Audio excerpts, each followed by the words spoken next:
शंकर एक गरीब किसान था जो अपने परिवार के साथ दानपुर नाम के गांव में रहता था। शंकर की 3 बेटियां थीं।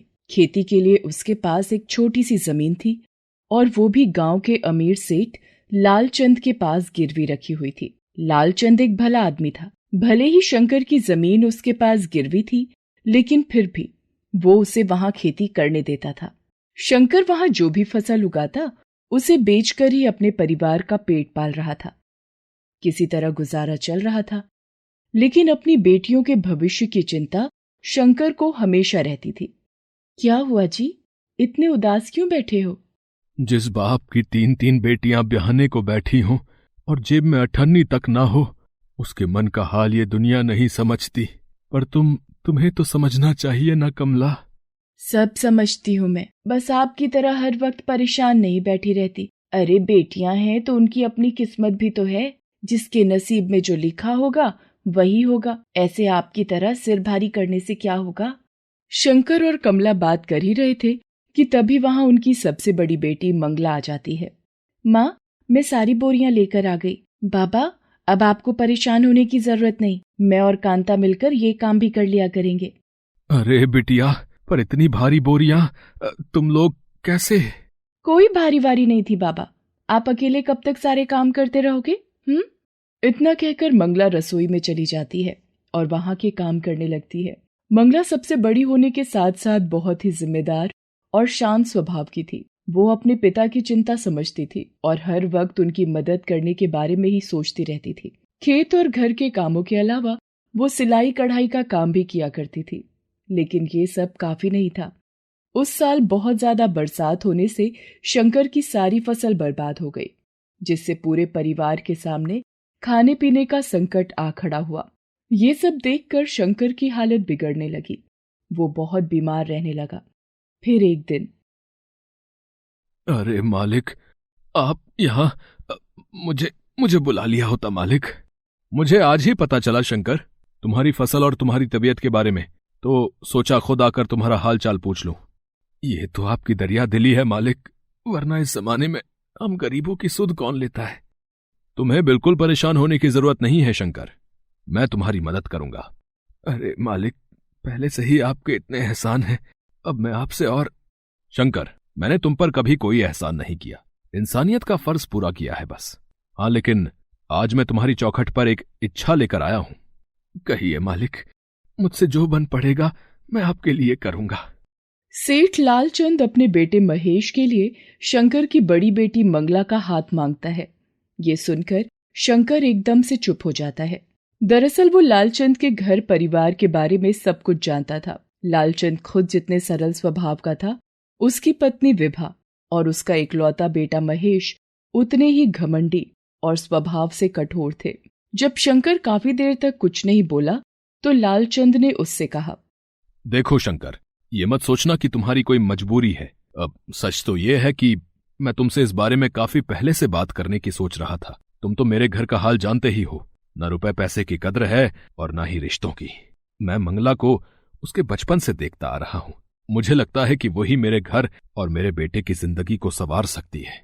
मालिक, कौन सा बाप नहीं चाहेगा कि उसकी बेटी एक अमीर घर में जाए, लेकिन उसके साथ साथ वो ये भी चाहता है कि उसकी बेटी को हमेशा उसके ससुराल में सम्मान मिले, वो वहां हमेशा खुश रहे। और आपका तो वैसे भी कर्ज है मुझ पर। लोग तो यही कहेंगे ना कि मैंने अपना कर्ज चुकाने के लिए। इतना कहकर शंकर चुप हो जाता है।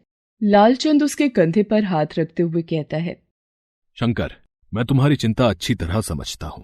मेरा यकीन करो, जब तक मैं जिंदा हूं मेरे घर में मंगला बेटी बनकर रहेगी। बाकी लोगों के कहने सुनने की परवाह करते रहोगे तो कैसे अपनी बच्चियों का भविष्य संवारोगे।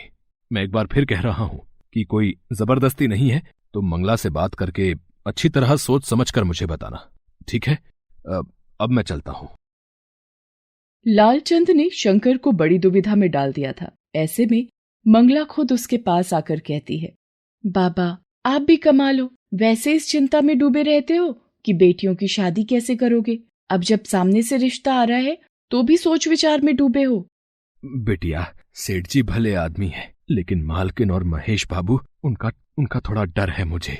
वो तुझे कभी नहीं अपनाएंगे बिटिया। कोई बात नहीं बाबा, मैं सब संभाल लूंगी। अगर इस शादी से बहुत कुछ बदल सकता है, आपकी मदद हो सकती है, तो मुझे ये शादी मंजूर है बाबा, आप हाँ कर दो। ये कहते हुए मंगला की आंखों में आंसू थे। वो भी जानती थी कि इस रिश्ते में उसे सिर्फ तिरस्कार ही मिलने वाला था, लेकिन फिर भी अपने परिवार की भलाई के लिए वो महेश से शादी कर लेती है। महेश को लालचंद ने जायदाद से बाहर कर देने की धमकी देकर इस रिश्ते के लिए राजी किया था। महेश ने भले ही सबके सामने मंगला से शादी कर ली थी, लेकिन उसने कभी भी मंगला को अपनी पत्नी का दर्जा नहीं दिया। शादी के कुछ दिन बाद, अरे माँ, मेरा फोन कहाँ है? ये लीजिए, ये रहा। इसकी चार्जिंग खत्म हो गई थी तो मैंने सोचा कि क्या सोचा तूने कि अच्छा मौका है, हाथ साफ कर लूं, है ना? इतना महंगा मोबाइल पहले तो कभी देखा ही नहीं होगा तूने। ये क्या कह रहे हैं आप? मैं तो बस। मंगला कुछ कह पाती इससे पहले ही उसकी सास यानी महेश की माँ विभा वहां आ जाती है और महेश से कहती है, महेश, क्या हुआ बेटा, तू मुझे बुला रहा था ना? हाँ माँ, वो मेरा मोबाइल नहीं मिल रहा था, इसने छुपा कर रखा था। ओहो, तो इसने अपने रंग दिखाने भी शुरू कर दिए। क्या करूं बेटा, तेरे पापा की बुद्धि ऐसी भ्रष्ट की है इसने और इसके उस फटीचर बाप ने कि क्या कहूं। पर बेटा, हमें ही समझदारी दिखानी होगी। अपना कीमती सामान छुपा कर रखना बेटा। चल, अभी चलकर नाश्ता कर ले। विभा महेश को लेकर वहां से चली जाती है। मंगला को ऐसे बर्ताव की उम्मीद पहले से ही थी। वो किसी से शिकायत भी नहीं कर सकती थी, लेकिन ये तो बस शुरुआत थी। विभा और महेश मंगला को बेइज्जत करने का एक भी मौका नहीं छोड़ते थे। नौबत यहां तक आ पहुंची कि महेश उसके साथ नौकरों जैसा व्यवहार करने लगा। अथू, छी, क्या ये? मैंने तुझसे पास्ता बनाने को कहा था ना। ये क्या बनाकर लाई है मेरे सामने है? जी, वो मुझे पता नहीं था कि इसे कैसे बनाते हैं। यही तो रोना है, पापा ने तो बिना कुछ सोचे समझे मर दिया तुझे। मेरे सिर पर क्या क्या सपने थे मेरे, सब मिट्टी में मिल गए। अब कब तक खड़ी रहेगी मेरे सामने ये मनहूस शक्ल लेकर? मेरा बस चलता ना तो तुझे धक्के मार कर निकाल देता इस घर से बाहर। मंगला के साथ ये सब हर रोज होने लगा था। लालचंद को इस सब की खबर तक नहीं थी, क्योंकि वो तो सारा दिन अपने काम के सिलसिले में घर से बाहर ही रहता था। और जब भी वो मंगला से उसका हालचाल पूछता तो मंगला उसे कभी सच नहीं बताती थी। उसने तो बहुत पहले ही इसे अपना नसीब मानकर समझौता कर लिया था। लेकिन फिर एक दिन मंगला के सब्र का बांध भी आखिरकार टूट ही गया, जब महेश अपने साथ अपनी एक दोस्त को घर लेकर आ गया। आओ डार्लिंग, चलो देखो, वो मेरा कमरा है, मतलब हमारा कमरा है। शादी के बाद तुम्हारे हिसाब से ही उसका इंटीरियर करवाएंगे। शादी? किसकी शादी? और ये कौन है जी? ये सब क्या है? महेश, ये कौन है जो तुमसे इस तरह बात कर रही है? ये नौकर है हमारे घर की, फुल टाइम सर्वेंट। मेरे पापा इस पर तरस खाकर इसे घर में ले आए। नौकर? वैसे बर्ताव तो आप नौकरों जैसा ही करते हैं मेरे साथ, लेकिन इसका मतलब ये नहीं कि आपकी बीवी होने का अधिकार इतनी आसानी से छोड़ दूंगी मैं। What? Mahesh, what is this? ये अभी तक तुम्हारे घर में है? तुमने इसे तलाक नहीं दिया अभी तक? शीना डार्लिंग, मैं इसे अपनी पत्नी नहीं मानता। मैं तो कब का इसे तलाक दे देता, लेकिन वो पापा है ना। तुम मेरे साथ अंदर चलो, मैं तुम्हें सब समझाता हूँ। आपके मानने या ना मानने से सच्चाई नहीं बदलेगी। मैं आपकी पत्नी हूँ और मेरे रहते आप किसी को मेरी जगह नहीं दे सकते। तो तेरे मरने के बाद तो दे सकता हूं ना। महेश गुस्से से पागल हो चुका था। उसने बिना कुछ सोचे समझे पास की टेबल पर रखे फ्लावर वास को उठा लिया और मंगला की तरफ बढ़ने लगा, लेकिन अचानक वो खुद ही कांच की टेबल से टकरा गया। वो टेबल पर गिरने ही वाला था कि मंगला ने खुद आगे बढ़कर उसे सहारा दिया, लेकिन महेश को संभालते संभालते वो खुद कांच की टेबल पर गिर पड़ी। कांच चूर चूर हो गया, जिससे मंगला का पूरा शरीर लहूलुहान हो गया। ये सब देखकर शीना घबरा गई और तुरंत वहां से भाग खड़ी हुई।